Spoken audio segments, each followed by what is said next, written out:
हरे कृष्णा, राधे राधे। कल्पना कीजिए, शांत बहती हुई नदी, सूर्योदय की लालिमा, ठंडी हवा में गूंजता हुआ एक ही सत्य, माघ मास चल रहा है।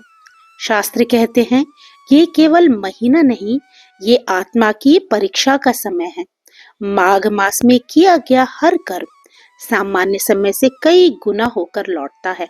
पुण्य करेंगे तो पुण्य बढ़ेगा, और यदि भूलवश में पाप किया तो उसका भार भी कई गुना हो जाएगा। इसलिए ये मास हमें सीख देता है कि सतर्क रहो, संयम रखो और शुभ कर्म को चुनो।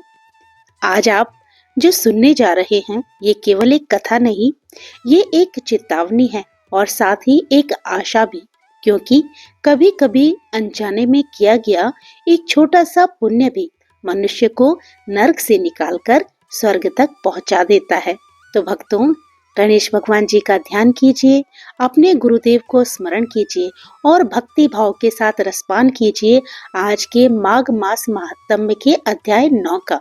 कल माघ मास महात्म्य के अध्याय 8 में आपने दत्तात्रेय जी द्वारा वर्णित कुंडल और विकुंडल नामक दो भाइयों की कथा सुनी थी, जो कि घोर पापी थे, और जब वह यमपुरी पहुंचे तो एक भाई को स्वर्ग और एक भाई को नरक मिला।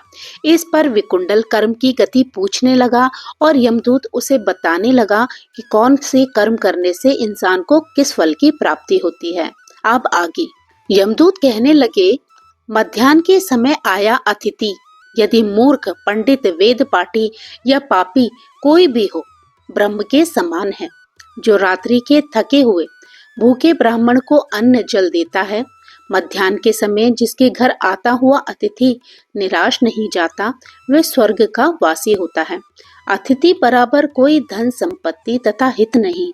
बहुत से राजा और मुनि अतिथि सत्कार से ब्रह्मलोक को प्राप्त हुए हैं। जो एक समय आलस्य से भी अतिथि को भोजन करा दे, वह यम द्वार नहीं देखता। केसरी ध्वज से वैवस्वत देव ने कहा था कि जो कोई इस कर्म भूमि मृत्यु लोक से स्वर्ग लोक जाने की इच्छा रखता हो, वह अन्न का दान करे। दूत कहता है कि यमराज कहते हैं, अन्न के बराबर दूसरा और कोई दान नहीं है। जो गर्मियों में जल, सर्दी में ईंधन और सदैव अन्न का दान करते हैं, वे कभी यम के दुख को नहीं उठाते। जो अपने किए हुए पापों का प्रायश्चित करता है, वह नरक को नहीं देखता, और प्रायश्चित न करने वाला मनुष्य नरक में जाता है। जो काया, वाचा और मन से किए हुए पापों का प्रायश्चित करता है, वह देव और गंधर्वों से शोभित स्वर्गलोक को प्राप्त होता है। जो नित्य ही व्रत, तप, तीर्थ करते हैं और जितेंद्रिय है, वह भयंकर यम को नहीं देखते। नित्य धर्म करने वाला दूसरे का अन्न, भोजन और दान त्याग दे।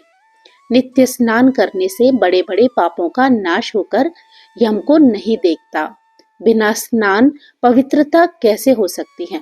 जो मनुष्य पर्व के समय चलते जल में स्नान करते हैं, वे बुरी योनि नहीं पाते, न ही नरक में जाते हैं। माघ मास में प्रातः स्नान करने वाले मनुष्यों को नियम पूर्वक तिल, पात्र और तिल कमल का दान करना चाहिए। यमदूत कहते हैं कि हे विकुंडल, पृथ्वी, सोना, गौ आदि परम दान करने वाला स्वर्ग से नहीं लौटता। बुद्धिमान पुण्यतिथियों, व्यतिपात, संक्रांति आदि को थोड़ा सा दान करके भी बुरी गति को नहीं प्राप्त होता।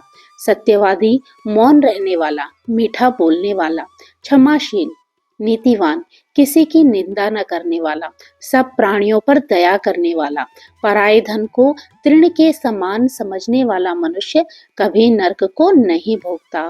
तो भक्तों, आज का अध्याय यहीं पर विराम लेता है। इससे आगे की कथा का श्रवण आप कल करेंगे। तो आज का ये अध्याय हमें सिखाता है कि कर्म कभी नष्ट नहीं होते, चाहे वे जाने में किए गए हों या अनजाने में। विकुंडल को स्वयं नहीं पता था कि उसने कब पुण्य किया, फिर भी माघ मास में यमुना जी में किया गया स्नान उसकी आत्मा का उद्धार बन गया। अब जरा स्वयं से पूछिए, यदि अनजाने पुण्य का ऐसा फल है, तो श्रद्धा और भाव से किए गए माघ स्नान, नाम जप और कथा श्रवण का फल कितना दिव्य होगा। हमारी आयु हर क्षण घट रही है। जीवन रिश्ते हुए घड़े की तरह है। बढ़ता भी है और साथ ही साथ खाली भी होता जा रहा है। इसलिए बाद में नहीं, अभी इसी क्षण नाम को जीवन का आधार बना लो। कलयुग में यही सबसे सरल मार्ग है। कोई कठिन तप नहीं करना, कोई भारी विधि नहीं करनी, सिर्फ प्रेम से भगवान का नाम लेना है और उसके नाम का सुमिरन करते रहना है। तो भक्तों, आप भी प्रभु का नाम लेते रहिए और पुण्य के भागी बनते रहिए। हर सांस के साथ प्रभु के नाम का सुमिरन करते रहिए। जय श्री कृष्णा। राधे राधे।